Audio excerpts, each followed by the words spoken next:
We're going to get started. Please take your seats.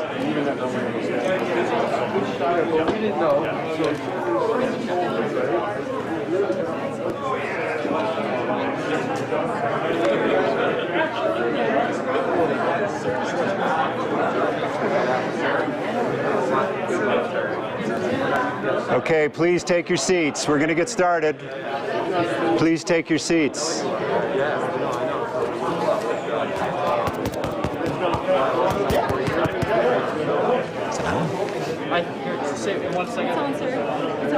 Ladies and gentlemen, please take your seats as the program will begin momentarily. Beat Alabama. They definitely will not.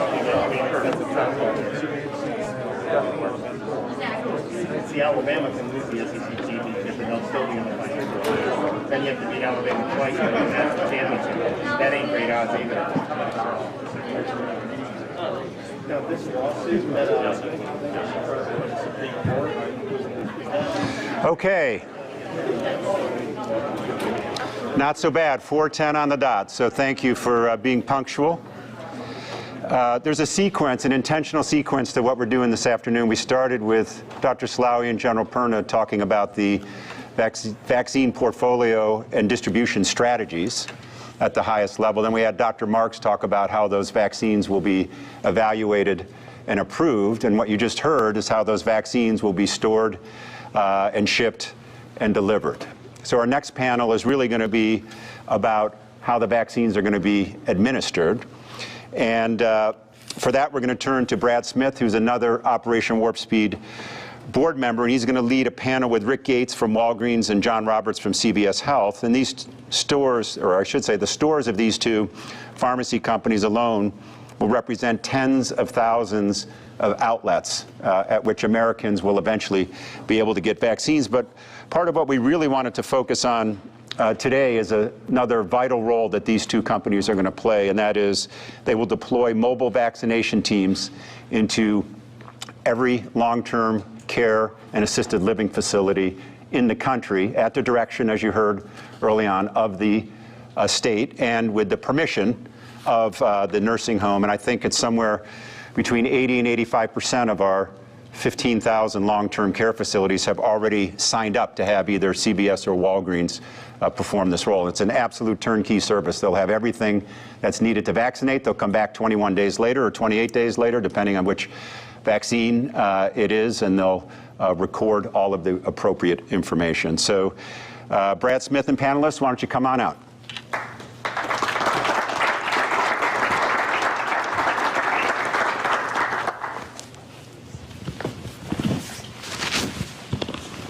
Well, thank you both for, you guys hear me okay? Oh, perfect. Well, thank you guys both for being here. We've had the pleasure of working together in a number of ways over the past 8 or 9 months, and you guys have been two incredible American companies. Everything from in March and April, just keeping your stores open so that people had a place to go and get basic goods, to everything you've done to ramp up testing, and now here talking about the vaccine that will hopefully over the next several months bring us to an end of the pandemic. So thank you for everything you guys have done. So this is Rick Gates, Senior Vice President for Pharmacy and Healthcare and the lead for the COVID-19 vaccine administration effort at Walgreens, and John Roberts, the EVP and Chief Operating Officer at CVS Health. So as Paul was mentioning, we've talked a lot today about how we're going to distribute the vaccines to the insights. And this panel is really to talk about how, as General Perna said, we really get shots in arms. And we're going to specifically talk about two settings and dig in a little bit on both of them. The first is the long-term care setting, specifically nursing homes, assisted living facilities. And then we're also going to talk about the retail setting and what would it mean for the average American to get a shot, and what does that experience look like for them. So maybe we'll start with talking about the long-term care facilities. So earlier this week, the CDC, under Dr. Redfield's leadership, made a recommendation for prioritization of who should get the vaccine first. In that first tier are healthcare workers, but also long-term care residents. And I know that many of the states, as Paul was saying, have contracted with you all to reach out to their long-term care facilities and to help administer the vaccine. Maybe you guys could both start by talking a little bit about the investments you've made to be prepared for that, and then also just thinking about us who maybe have a family member in one of the nursing home facilities, what will that look like from an actual patient experience, family experience? But maybe, Rick, we can start with you. Yeah, sure thing, and certainly thank you for having me here today. First of all, I am a pharmacist, 25 years now, so I live and breathe pharmacy each and every day, and I can tell you that pharmacist, pharmacy, and Walgreens is just proud to be here as part of this build out, really to support Americans as we really look to get past this next challenging phase that we're in right now. So we're really proud to be here.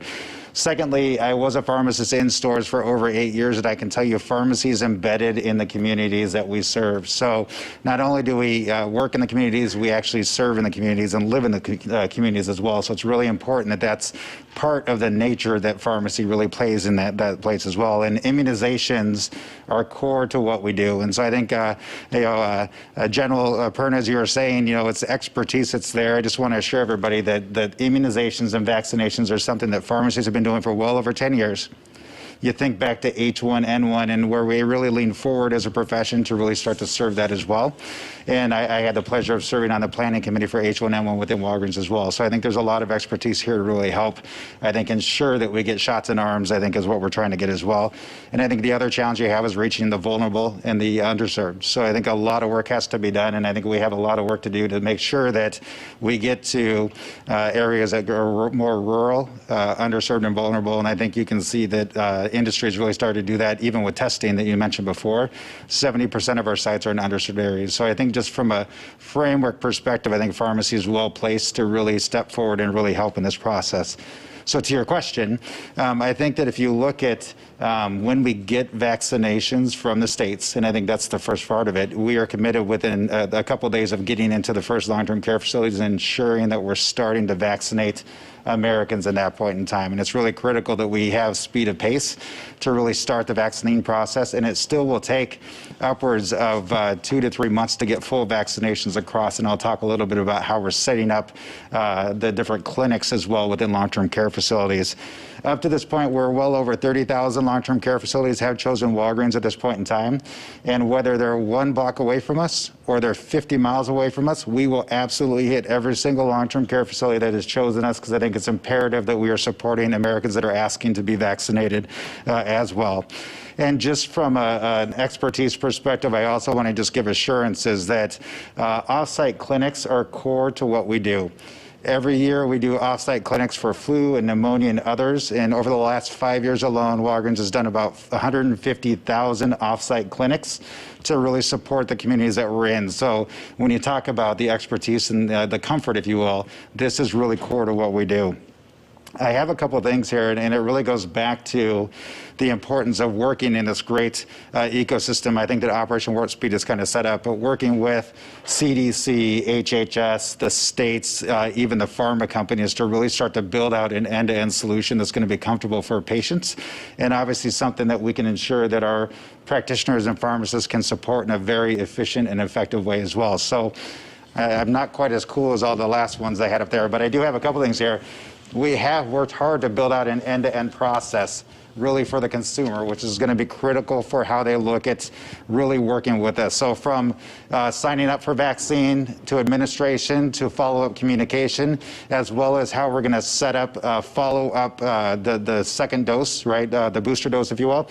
We have to ensure that Americans get both doses, and I think that sits not only on the states, the health departments, but obviously on pharmacy as well, to ensure consumers know when to schedule it, as well as that we're going to follow up and ensure they actually get it as well and get the proper information out there. So a lot of work has been done and investment here to ensure that it's a seamless experience for consumers as well, both in long-term care facilities as well as for the broader general public as well. But equally as important, you talked about distribution a little bit earlier. We have worked as well. I didn't bring mine with me today, but we have been working on hub locations for ultra cold storage. So this is most specifically for the Pfizer vaccine. It will require us to have about 800 to 1,000 hub locations that we will actually put the Pfizer vaccine to ensure safety of storage, and then ultimately transport out into our locations as well. So we are deploying this as well as dry ice as a core part of what we're doing. And then kind of the last mile here, it's not as cool, but it is something something that once the doses are thawed, we have a safe and efficient way to get the last mile out to long-term care facilities and ensure that there's safety for our team members, safety for obviously the public, and we have appropriate storage for the vaccines as well. So a lot of work being done on the logistics of how we're going to get it there as well. Important that we kind of shared that with you. When it comes to long-term care facilities, though, we are actually working in coordination with them as well as the state. And what that looks like are a couple of things. Long-term care facilities are being scheduled for 2 to 3 clinics right now. So we want to make sure that we have them booked, we have the timing set, we know what vaccine is going to be there, and we know when the secondary shots are going to be received so we can assure that there's going to be the completion of that series as well. It's critical for the vaccine effectiveness, so we're going to do that as well. Second thing is we've got to work with long-term care facilities for appropriate space. It's got to be clean and organized, enough space for social distancing. It's got to be safe and clean, obviously, the way that we need to, but we have to ensure safety for the team members, for obviously the general public, as well as the employees of the long-term care facilities as well. So a lot of work is being set up to really support the collaboration, if you will, with those long-term care facilities. I think just to sum it up, I'd say that, you know, COVID vaccine itself does present some challenges different than what we've seen before, but it's really not something we can't do. So we have dealt with frozen vaccines before. We have dealt obviously with off-site vaccines before. All these things we just have to actually say how are we going to support the nuances to it. So it's the cold storage. It's going to be obviously excessive off-sites, all stuff that we can do and will do. And I'll just leave you with this from a pharmacy perspective. And I'll still, I think the line that General Perna said, you know, this is what we do. Pharmacy does this each and every day. We do over 15 to 20 million flu vaccines every day, or every year, I should say, and you don't have fanfare about that, right? So just trust that we have the infrastructure, and we are here, and we will support this process going forward. So. Thanks. And John, I know you said you've had tens of thousands of long-term care facilities reach out to you as well. Can you talk a little about your guys' preparation? Yeah, sure. And I'll try not to be repetitive to what Rick said, but yeah, let me just start by saying how happy we are to be working with all the partners that you're seeing at the summit today to put an end to this pandemic. You know, it's really important that we get this country back to some sense of normalcy. And I also just want to recognize the 240,000 CVS Health employees that are very, very proud to be part of this effort. Maybe just start by saying CVS has a lot of experience in the long-term care space. So we're actually the largest pharmacy services provider to long-term care through our OmniCare pharmacy. This year alone, we've conducted 8,000 flu clinics at long-term care facilities, and we're actually supporting 1,400 long-term care facilities with regular COVID testing. So we've got a lot of experience, highly confident. We know this space very well. And you heard 15,000 long-term care facilities. That's really nursing homes. So the sickest of the sick of our seniors, the ones that need the most support. But there's a bunch of other senior facilities like assisted living facilities, group homes. And so the CDC did a great job of surveying all these facilities. And we had 44,000 facilities that selected CVS to give the vaccine, and that'll be based on the state's priorities. And we'll be putting 9,000 pharmacists, technicians, and nurses on the road that will actually go to the facilities to administer the vaccines. And we're ready to get going. So as soon as the vaccines hit, General Perna, we're ready to get going. And depending upon which vaccine gets administered, we'll be able to complete that cycle of 2 doses in 6 to 8 weeks. Pfizer is 3 weeks between dose 1 and 2, and Moderna is 4 weeks. So depending upon which vaccine, that'll determine the timeline. And we're going to be leveraging our existing technology platforms. So we do this today to coordinate, track, and report to both states and the federal government about all the vaccine activity that takes place.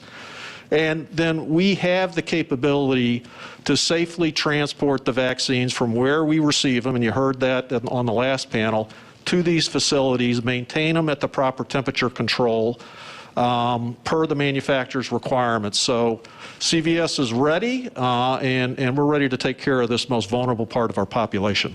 Well, thanks for all the preparation you guys have done with the long-term care home. So let's think out to maybe February or March or maybe even April when the vaccine becomes available to the majority of Americans across the country. You know, many of them are used to going into your stores today. I think you've both committed to having the vast majority of your stores be prepared to vaccinate folks. Maybe, John, we could start with you and you could talk through a little bit the preparations that you're undertaking, but also more than anything, what would the experience be for the average American when they sign up and come into the store? Well, listen, it's it's something that I can't think is more important for this country. And we've got a lot of experience, Rick, like you do at Walgreens, giving vaccinations. And for this flu season alone, as an example, we've given 16 million flu shots already this year, which is double what we did last year. So, people listen to the CDC guidance to get their flu shot. And we think, providing access to the COVID vaccine to where people live will be very important to ensuring everybody who wants the vaccine can get it. And so that's why we think community pharmacy is such a great place for consumers to get the vaccine. So in our 10,000 stores, and Walgreens has something similar, we're within 10 miles of 85% of the population. So we're in the communities. It'll be easy for people to get to our stores. And 60% of our stores are in areas that are more vulnerable to COVID as well. And we're very well prepared to vaccinate the general public. We have an established infrastructure to do this. We are trusted in the community across the country. Pharmacists are probably the most trusted person in their community. We've got a lot of experience giving vaccinations, not only flu, but lots of other vaccines. And finally, we have experience and are committed to addressing the health inequities with outreach, access, support, and education. I think that's going to be very, very critical. So let me talk a little bit about what we're already doing in COVID. I think, we're doing a lot already. So CVS is currently doing 70% of all the COVID testing in retail sites across the country. We have 4,700 stores where people can go and get a COVID test today. We've also worked with states, and we have 14 community sites where we're doing COVID testing in underserved communities. And we've administered 8 million COVID tests so far. I think you heard the number from President Trump that there's been 200 million tests given. We've done 8 million of those. And we will have the capacity at retail to administer 25 million COVID vaccines each and every month across our almost 10,000 stores. And we have 50,000 trained immunizers at CVS, and they're ready to go. So I think, this whole notion of educating people on the safety and efficacy of this vaccine, we believe is going to be critical. So we are building and have built plans to do this. So we have 4.5 million people that shop our stores each and every day. So we'll have educational material that they can pick up in their stores, or we can distribute through the drive-through. We're going to leverage our trusted healthcare colleagues to educate people in their community, in the thousands of communities across this country where they live and work.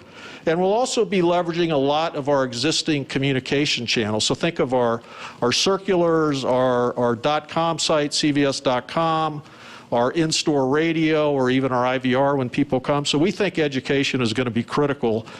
And as we think about distributing the vaccine, we're going to build off our experience that we have with the annual flu vaccine.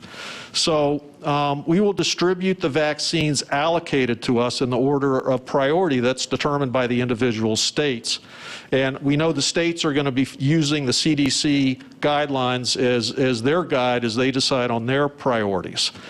We have the ability to distribute both Pfizer and Moderna at retail. So think of Pfizer as being the ultra-frozen and Moderna as being frozen.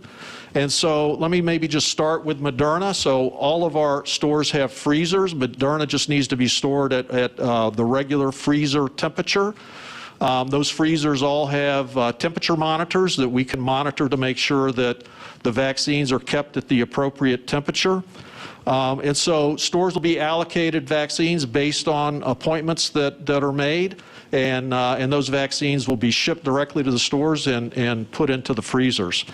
For Pfizer, we have to do something a little bit different. So we've identified 1,100 depot stores across the country. They'll receive the Pfizer shipper that you saw earlier.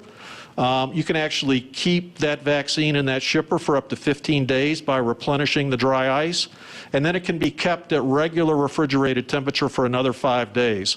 So think of it as these 1,100 depots will get the Pfizer vaccine, and then they'll deliver it to 9 other local stores in a way that ensures that it's correct at the right temperature and supports the vaccinations that they have scheduled. We've also created a robust consumer experience. So, Brad, I'm finally getting to your question, to ensure it's easy to schedule a vaccination. So it's going to be very easy. A consumer will go onto our website. They'll pick a store that's convenient to them. They'll pick a date that works in their schedule, and then they'll pick a time. And so these vaccinations will be done by appointment.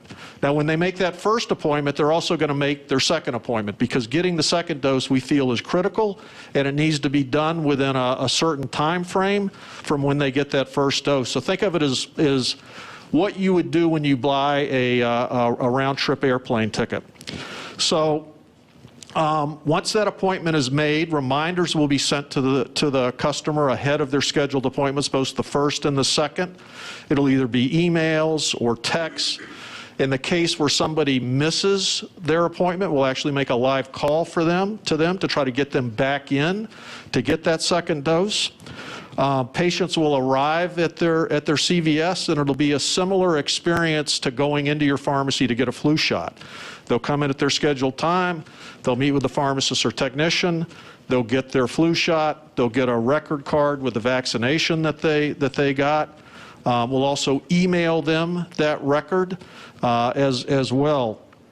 Now, we also think that there may be patients that want to only get their second dose at CVS. So maybe they've gotten their first dose somewhere else, and for some reason they can't get back to wherever they received that first dose. So what do? We'll actually have them go to the website. We'll ask them which vaccine they received on their first dose. And only those stores that have that same vaccine will show up as options for them to choose. Now, we also know that there may be customers that don't remember what their first dose was. And so what we'll do in that case is we'll either call the provider that gave them that first dose, or we'll also have the ability to query state records and find out what that vaccine is. So, and then the last thing I would say is there's no cost to the consumer. So everyone that wants a vaccine should be able to get it. Then we're ready to go at CVS. So we think we've made a very easy, seamless experience. There's not going to be lines because everyone will be by appointment. There's a lot of follow-up to ensure they get the second dose, up to and including a phone call if they miss that appointment.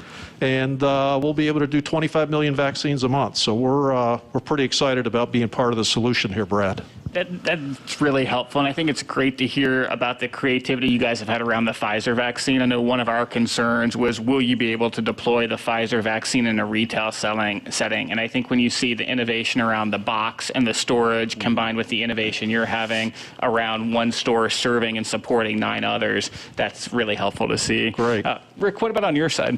Yeah, again, I don't want to repeat a lot of what you did, but I think what John really emphasizes is the fact that pharmacy is really well placed, I think, to help with vaccinating America in the general population. So I think it's really exciting when you hear about, I think, all of the different things that, whether it's CVS or Walgreens or broadly across pharmacy, is going to be doing to really ensure that great experience, a comfort level for consumers, as well as an understanding of the safety profiles. I do want to emphasize the fact that making sure that Americans understand the safety profile and why it's important to get the vaccine is going to be a key part of what pharmacy must do when it comes to the general population. So there's a lot of education we should be doing, a lot of materials working with the CDC, with the manufacturers and others that we need to get out there and educate America. So I think that's a really important part of what we're doing as we build out the infrastructures that we can to really support, the throughput that may be necessary for all of America. The only other thing I'd really emphasize here is that if you look at it, we've got to continue to improve the experience and make sure people feel comfortable with it, because even with the great numbers that we've had with the flu vaccine over the last couple of years, even between the companies like ours, there's a ton of Americans that aren't getting vaccines that should be getting vaccines. And so we've got, it's on us really to make sure that we make a safe environment. They understand the cleanliness protocols, that we have private health rooms, that there are areas that are going to be safe, and it is a professional that's doing this for them and helping them make sure that they get the subsequent dose as well. So there's a lot of education, I think, is going to be a part of what we have to do in the general population. I think that's core to what pharmacy can absolutely support. And then all the ancillaries, making it easy, making it digital, all those pieces I think will just make it easier and simpler for consumers, that they will actually want to navigate the pharmacy to really help solve that and or help get into a primary care provider, whoever it's going to be, to ensure they get vaccinated as well.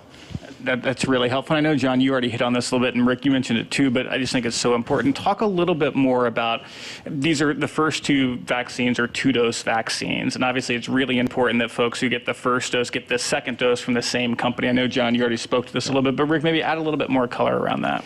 Yeah, getting the second dose is obviously it's not going to work. You won't have the effectiveness. You won't have the immunity that's necessary based off of just getting one dose. So getting the second dose is absolutely critical. So if you think about it, dose series completions are not new things that pharmacy have not done before, right? We have shingles vaccinations that require a subsequent dose. We have some pneumonia-based vaccinations where you have to get them yearly with a different type of dose.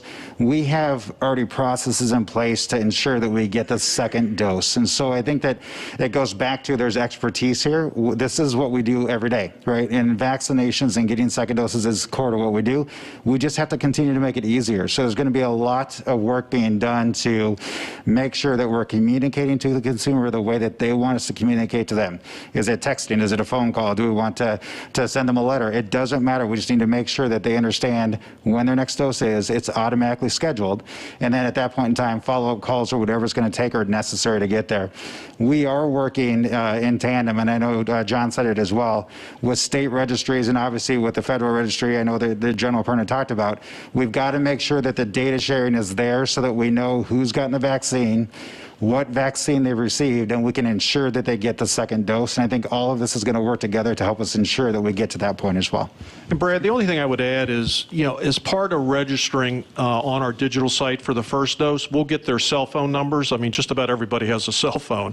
And we find that texting is very effective at getting people either in to refill their medication. We think it's going to be very effective at getting people into for their second dose.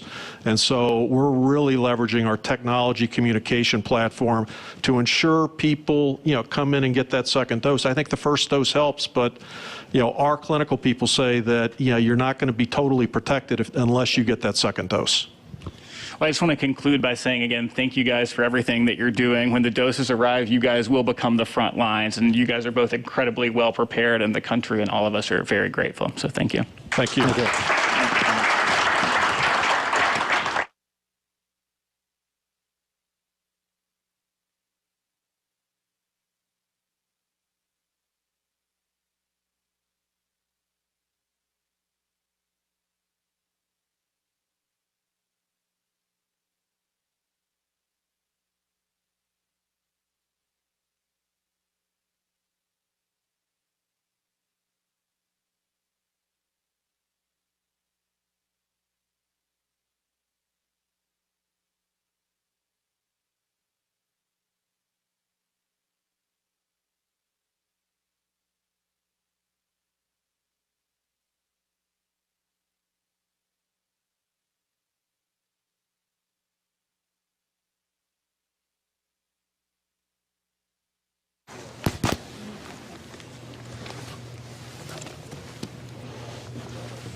Okay, our last panel before the Vice President sums things up. Let's thank these gentlemen, though, from CVS and Walgreens. As we said, two other incredibly trusted brands that will play such a key role in vaccinating our fellow citizens. So we're just so privileged to have them as part of this. So our final panel of the afternoon, and Secretary Azar is going to actually moderate it, and I think we said a little bit earlier, he's actually the architect of Operation Warp Speed. And you heard Dr. Slaoui talk about some of the key success factors from a scientific standpoint and the technology platforms. But if you look at Operation Warp Speed, it's also an enterprise. If you think about that, it's a business enterprise. So we were sitting in the Secretary's office one day in March, and we learned of a contract. Dr. Kadlik and others were beginning to engage in contracts to get vaccine development going. And after we learned about that contract, he asked the question, well, when are they going to start phase 1 trials? And having come from the pharmaceutical industry, he knew that was kind of a critical start to the whole development of a drug or a biologic in this case. And the answer was September. And that was completely unsatisfactory to the Secretary at the time. And he said, we just can't have business as usual at this point. So he understood 3 aspects that had to change right away. One, we needed different talent. He picked up the phone, some of his industry contacts. I was in his office, and he said, who's the best vaccine developer in the world? We got one answer, Moncef Slaoui. Who's the best manufacturing executive in the world? Carlo Di Natale Stefani. Both of them are core members of the team. Next day, he picks up the phone, calls Secretary Esper. I need a logistics expert. That's how we got General Perna. So it was about talent, just getting the team together that would actually do this. Second, he understood, you heard Moncef talk about manufacturing at risk. Having come from the pharmaceutical industry, he knew there weren't going to be many pharmaceutical companies that were going to manufacture 100 million doses before they understood whether they're going to get an EUA or a licensure from the FDA. So that was a big part of the design. And then lastly, we haven't talked about it today, but governance. How do we cut through the bureaucracy? How did Operation Warp Speed cut through the bureaucracy? It was very simple. A direct report from the board of Operation Warp Speed to the President of the United States as the sponsor, the President as the sponsor of this overall effort. So when we say the architect of Operation Warp Speed, those were 3 key success factors. That's why we are where we are today. We talked a little bit earlier about 3 partnerships. We're going to now engage in that last one, which is federal-state. And this is consistent with the principles we've used all along: federally supported, state-managed, locally executed. And I looked at the attendee list before we arrived today, and I'm pleased to see that there's several county commissioners and actually mayors in the audience, and they're the ones who are actually going to have to, at the end of the day, execute. So thank you for making your way here to D.C. All 64 states and jurisdictions actually have submitted detailed vaccination plans to the CDC. Those plans were evaluated, and amongst the best 4 that were evaluated were those from Louisiana, Texas, Florida, and Tennessee. And we're fortunate to have the governors from those states with us this afternoon. Governor John Bel Edwards from Louisiana, Governor Greg Abbott from Texas, Governor Ron DeSantis from Florida, and Governor Bill Lee from Tennessee. So Secretary Azar and the governors, come on out.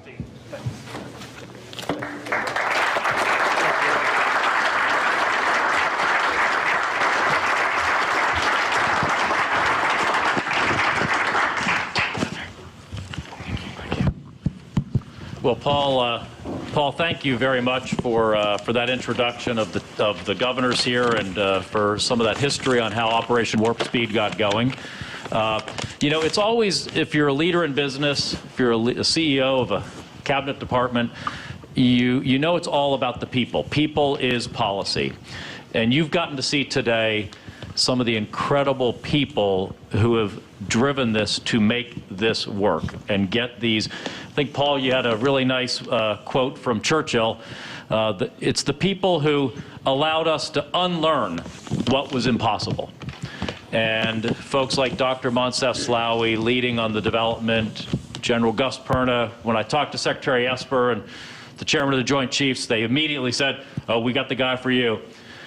Had an Army Materiel Command and said, Gus is the guy for you. Got to be there. And I called around and I said, you know, I need manufacturing.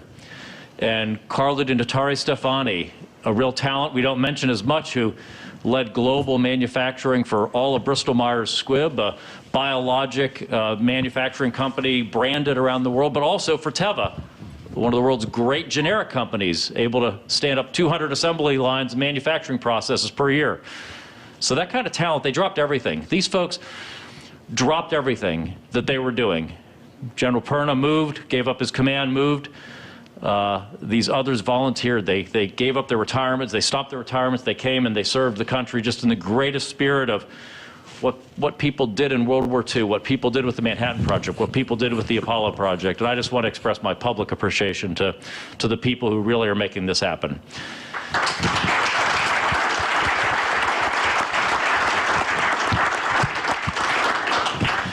And I want to also express my appreciation to the folks on the stage with me here. You know, under the Vice President's leadership, we have had an intimate and close connection to America's governors.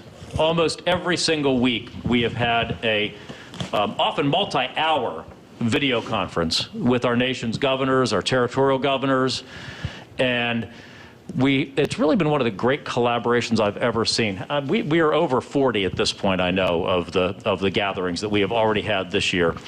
And the 4 governors on the stage here, I don't think there's been a weekly session that the Vice President hasn't called on each of you to share your learnings, your understanding, and your expertise with your fellow governors. And there's a reason for that. As we talk, as Paul said, about the 3 key partnerships that are part of Operation Warp Speed, one of them is the federal-state partnership. And just on vaccine distribution planning, these 4 governors put together some of the best vaccine distribution plans, the real models for the rest of the country. And that's why we asked Governor Edwards, Governor DeSantis, Governor Abbott, Governor Lee to be here with us. But I just want to say, beyond vaccine planning, just throughout this entire pandemic, they've been incredible partners to work with on a bipartisan basis. It's been really an honor to work with each of you. So thank you for that. I want to kick things off. As I mentioned, there's a reason we asked you, in addition to your general expertise and leadership, but it was that the CDC looked at your plans and said your plans really are exceptional. Let me ask first, Governor Abbott, do you mind sharing with us any insights about the process you used to come up with your plan? And I'll turn to the other governors real quick just to get any insight there. Sure. Well, first, thanks to you and thanks to everybody in the Trump administration for this Operation Warp Speed. It really is a feat of medical advancement. But as you know, we've been working collaboratively with you, with your team, and with the White House coronavirus team to get us prepared. So we began preparing for the delivery of these vaccines going all the way back to the spring. And we have accelerated that over the past month or two. And over the past month, we have already signed up more than 7,200 providers in the state of Texas that are awaiting for these vaccines as we speak right now, ready to make sure that we do put needles in arms within 24 to 48 hours as soon as we get those vaccines. The providers that are signed up include hospitals and private healthcare providers, nursing homes, local pharmacies, and these large pharmacy chains.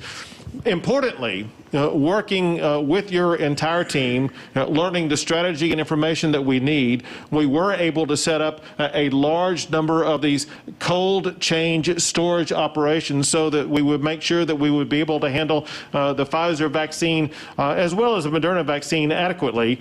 Also, to be ready for this, we understand when we're doing something this large, especially in a state the size of Texas, we needed to make sure that we were able to work out the kinks. And to do that, we actually ran several mock distributions in advance to make sure that when it does arrive, we will have eliminated any of the potential missteps. And then, very important, we have established ways that we are going to remain in communication with the people who receive the first vaccine. This includes when they do first receive their vaccine, they will be receiving a reminder card at that time, letting them know when they are to return, where they are to return, and the process about returning for the second vaccine. But we know that may not be enough. And so on top of that, we will be following up with text messages, with phone calls, with email reminders, and with a statewide communication plan to make sure there is an inescapable way for people to make sure that they're going to be learning about exactly what they need to do to make sure that they get that second dose to make sure that they are fully vaccinated. Governor, one quick aside. You mentioned the vaccine reminder cards, and this is coming up a lot lately. We've talked about myths earlier today. That's not a national vaccine card, right? That's like when you go to the dentist and you get a reminder card saying, come back in 6 months and here's your appointment, right? Well, and that's true. I'm going to take it a step further because of the unique attributes of Texas. There is no national vaccine card, we're not creating a national database or anything like that. But as Texans know, in the state of Texas, people cannot be required to take a vaccine. Most people want to, and there's going to be such a high demand for it that all of the supply will be used up. But I just want to make sure my fellow Texans know that we know that you are not going to be forced to take a vaccine against your will. Great. Thanks, Governor. Governor Edwards, you mind telling us a little bit about how Louisiana and you came up with your game plan? Yes, sir. So we got started in the spring as well, and I'll tell you that by June we created a vaccination action collaborative, and we have 73 members, 36 different organizations, public and private, higher education involved, and we created 4 work groups. They've been meeting every week since then. And every one of those work groups has a health equity interest that has been attached to it. The National Guard has been attached to it. And they've been working nonstop because we want to make sure that we have a way to do this that is equitable, but also we want to be organized in the way that we receive and distribute and actually administer these vaccines. And so we've involved LSU. They have the National Center for Biomedical Research and Training. They've run 2 tabletop exercises for us. Each one has been instructive because we realized we had some gaps that we needed to fill. We similarly had some distribution exercises to make sure that the hospitals, for example, would know what to expect, and hopefully in the next number of days they're going to actually be going through that. We've got a memorandum of agreement. The public-private partnerships are done at the state level too. So we have an exceptional pharmaceutical wholesaler in Louisiana and Shreveport area. We have a memorandum of agreement with them, and we've identified in advance all of these issues that we expect to have. And just like we've heard from Walgreens and CVS and UPS and FedEx and McKesson, states, we've been in the business of doing this for a long time too. So it's not anything new. It's just at a scale that we don't typically have to do it at, right? And so we have some really good professionals in the Office of Public Health in Louisiana working across the state with all these different groups. And we want to promote the confidence of the people of Louisiana that this is going to be a safe and effective vaccination that they're going to want to have. And so you've got to have a good plan in order to, I think, foster that confidence. Thank you, Governor. Governor DeSantis?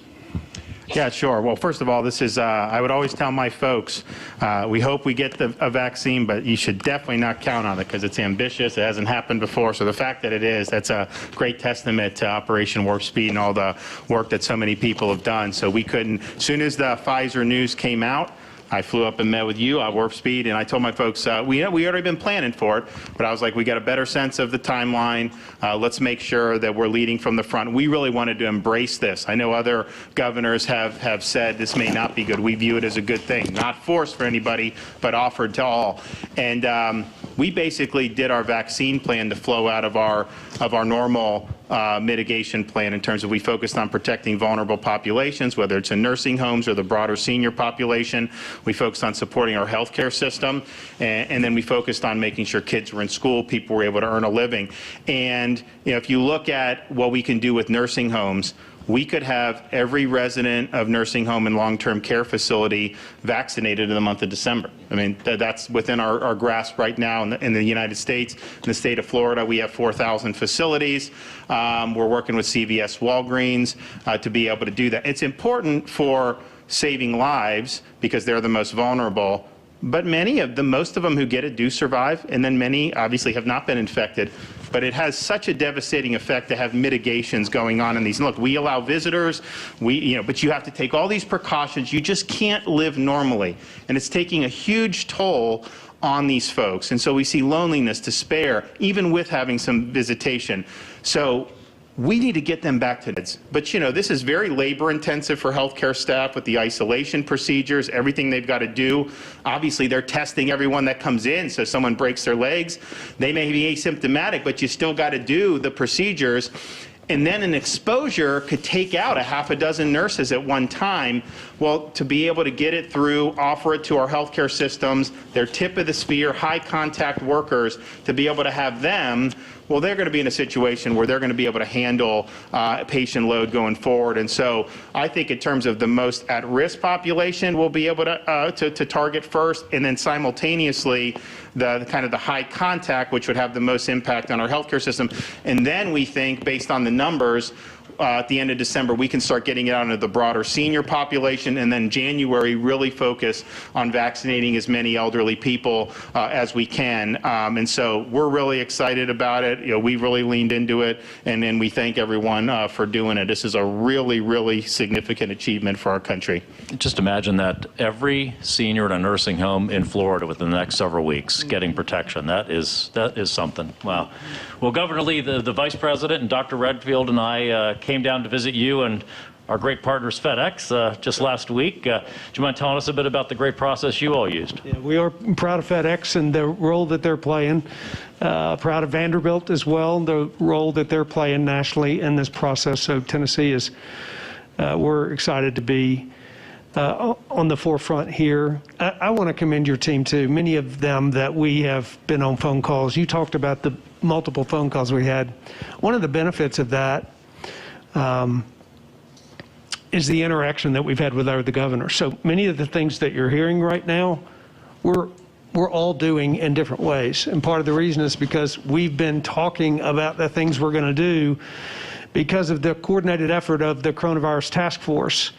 It's been a part of the reason why I think the approach from this administration has been so effective. It's allowed us to get best practices. But so Tennessee started several years ago with pandemic immunization preparedness by pulling up something we call Fight Flu TN. And we do once a year a broad immunization day across the state where we vaccinate thousands of people in every one of our 95 counties. And that process gave us a blueprint for how to do what it is that we're going to be doing in the next few weeks. Because our public health officials, because of the Fight Flu TN process, our public health officials had practice in the logistics of this, and the communications of how it is that we get it out to folks. So we've taken that blueprint, recognizing that this is much bigger, pulled together stakeholders, groups that really advocate for Tennesseans, because we want to make sure this gets distributed equitably. And in order to do that, we brought in advocates for those with disabilities, AARP, our pharmacy companies, 30 different organizations to help us develop a priority population strategy that will include the most vulnerable in nursing homes, our healthcare providers and staff, for all the obvious reasons of making sure we have capacity in our healthcare system and protect the most vulnerable. And a lot of that strategy has come through the infrastructure that Tennessee built in the very beginning to address this, with a commitment to testing, free testing for every person in Tennessee, regardless of symptoms from the very beginning. A commitment to partnerships with our healthcare providers, and then a commitment to developing a real strategy for this vaccine implementation. So for a few years, we've been preparing for it. We have escalated that preparation this year. Really, again, federally, you all have done an unimaginable job of bringing this to the states. Now it's our turn to do what needs to be done to get it out to, in our case, the millions of Tennesseans that will have the choice to take this. We want to communicate it in a way that they are fully informed, so they can make a choice, and that they understand the safety and the efficacy and the certainty with which we think this has been delivered. Thank you, Governor. So next one, let's do rapid fire around here. want to ask each of you, because it's a question I get on TV all the time, is on speed. Just how quickly do you think you can get 100,000 people vaccinated in your state? Governor Lee, you want to kick us off? So the director of our health department, Dr. Lisa Piercy, is here. She probably could answer that, but I'm going to say, Dr. Piercy, that we can do it in 24 to 48 hours. Yes, sir. Wow. Governor Abbott? Same thing. We're ready to go. All we need are the tests and the vaccines, and once we get them, they should be done within 24 to 48 hours. Governor DeSantis? Yeah, we hope so. I mean, I would need to ask for sure, but I think the hospitals, it was great because I talked to them and they were like, look, this is easier than doing the diagnostic test. We do this all the time. We do shots. So I think they're going to be able to get their workforce done very quickly. And what we did was we picked a certain number of hospitals that are huge, but we said, look, we want all the other systems. And so they're like, oh, absolutely. So they're all working together. And I think they're going to be able to deliver it, pretty expeditiously because they know. And the first shot, it has protection from what we're hearing. That's a huge deal, and that's really great. Governor Edwards? Well, assuming that we're on track with the emergency use authorization and so forth, we expect 39,000 doses of Pfizer the first week, about 40,000 the second week. So let me just tell you, within 48 hours of getting that second allocation, we will have administered those vaccinations with shots in the arm with medical personnel, not just doctors, nurses, and therapists, for sure them, but also people who clean the rooms, who deliver the food, anybody who directly or indirectly can be exposed to the virus and contract the disease in those hospital settings, including our EMS workers, by the way. So we're going to get it done within 48 hours. And that last point Governor Edwards mentioned, I'd wanted to stress that a lot of times we use a term because we're in the healthcare world, we use a shorthand of healthcare providers. What we really mean are healthcare workers. And so as important as doctors and nurses, it's the janitors, it's the orderlies, it's the aides, everybody who are providing that kind of help that make the system in the hospital, the nursing home, what have you work, and are just as important, if not more often, than everybody else to make sure they get protection also. Yes, sir, exactly.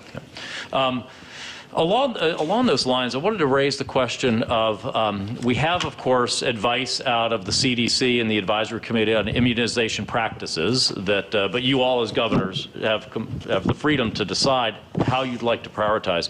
One of the key areas that I think we all worry about are the individuals who are underserved in our healthcare system, who may not have a lot of connection to it, may not have the frequency of interaction of others.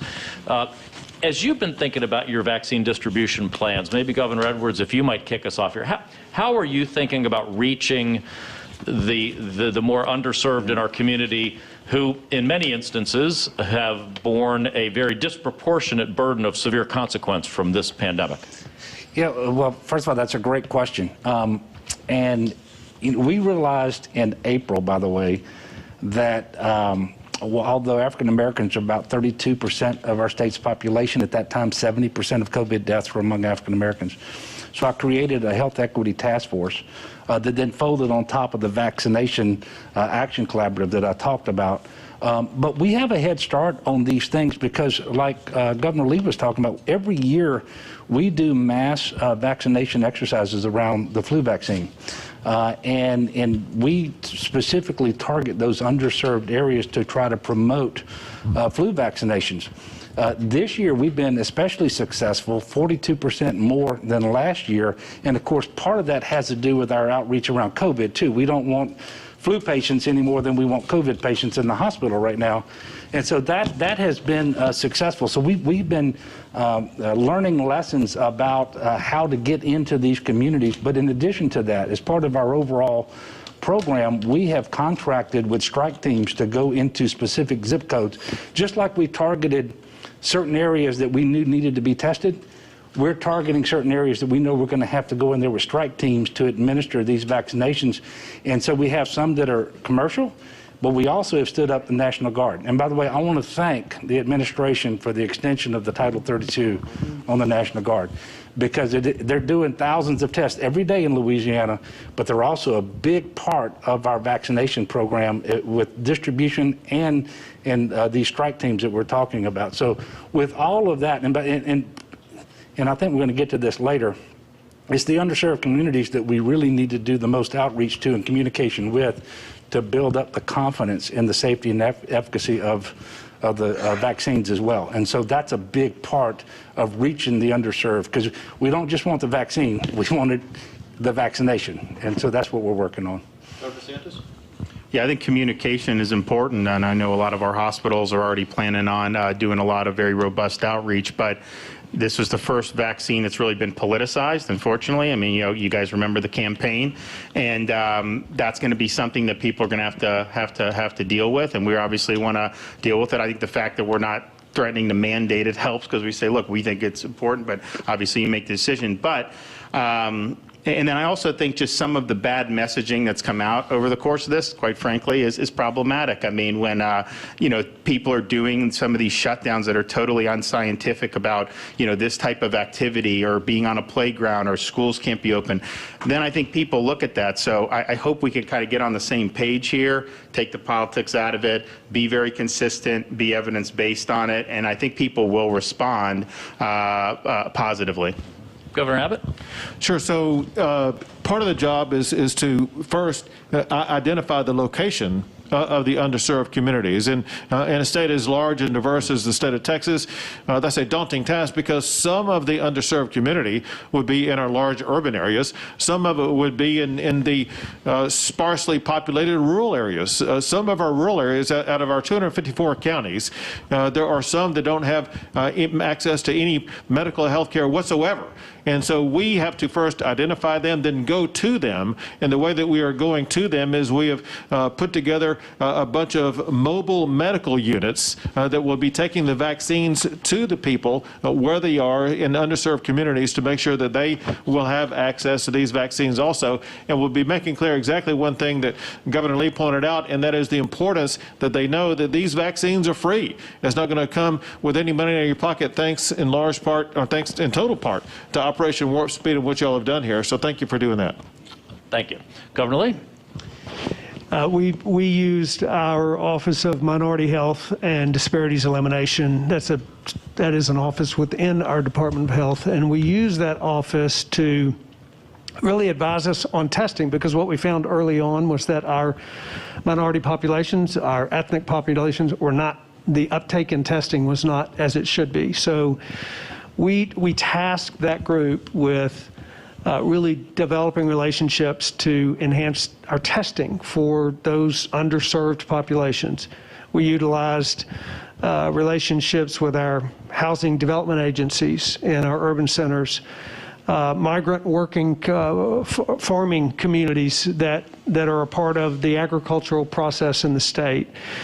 We worked with African American churches, Hispanic churches. We utilized public service announcements on Spanish-speaking radio stations. So we worked really hard to make sure that those communities and those underserved populations were hearing from those that they trust about that testing population. That is the same group, now that we have developed those relationships, and we've been very grateful for, in particular, for example, the way the African American leadership has embraced Operation Warp Speed and has communicated that. Meharry Medical College, it's a nationally recognized HBCU that has worked with us to communicate with the African American community to talk about the safety of this vaccine, the importance of this population, and the uptake of the vaccine. So really it has been a continued effort from the first understanding that the barriers and the access to healthcare were eliminating or limiting the amount of testing. We used that knowledge. And by the way, frankly, one of the things we learned is it matters who delivers the message. Very powerfully matters who delivers the message. Not just to that community, but to every community across the state. So attaching the trusted voices in whatever community we're serving is going to be really important. Great. Thank you very much. And, Governor DeSantis, I know we're going to have to wrap soon because the Vice President's going to be arriving, but do you mind giving us the last word on how you're thinking about prioritization how you're thinking about which groups you try to stack as we roll vaccines out. Yeah, so I mean, obviously, we're prioritizing long-term care residents and staff, and then tip of the spear healthcare workers. As we get past that, which we think we can do with the first a couple weeks of doses that were allocated, get into the broader senior population. We have obviously a lot in that regard in Florida, so that would really take us in through the end of January. And then we're hoping the J&J comes online with the 1 dose. They're producing it at such a scale, then we get that out so teachers can get it, law enforcement can get it, and really, hopefully we'd have enough for whoever wants to do it. So that's our hope, but the Moderna and the Pfizer, we think based on our allocations, we're going to be focusing that on high-risk populations and the frontline healthcare workers. Well, I hope you've seen from this panel just how deeply engaged our nation's governors are in this process. The level of sophistication, understanding, depth of knowledge, amount of planning that they have done. I think every one of you said since the spring, since the spring, been planning on this. And these 4 governors, while some of the great governors, are representative of our nation's governors and the work that's going on in every state and territory. So we really appreciate their work and their partnership throughout this pandemic. And we look forward to the weeks ahead when you're going to be getting shots in arms. So thank you very much. Let's give a round of applause. Thank you.